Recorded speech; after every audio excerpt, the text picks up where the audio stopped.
Une nouvelle saisie de drogue importante au large des Antilles. 1,2 tonne de cocaïne a été découverte à bord d'un bateau intercepté par la marine française.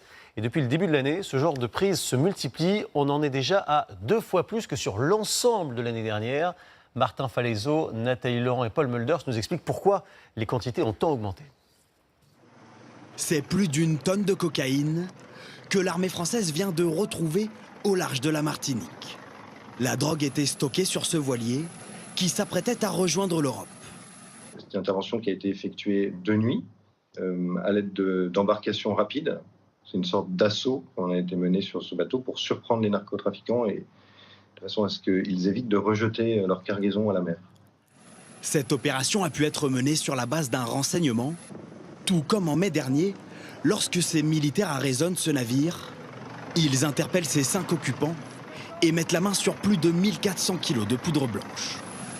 Depuis le début de l'année, les autorités françaises ont saisi plus de 20 tonnes de cocaïne aux Antilles, soit déjà presque le double de l'année dernière.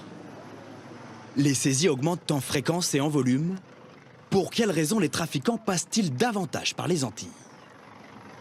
La nécessité d'écouler encore des stocks probablement faits au moment du Covid, des stocks de cocaïne, et doublement de la production de cocaïne en Amérique du Sud, dans les pays principalement producteurs.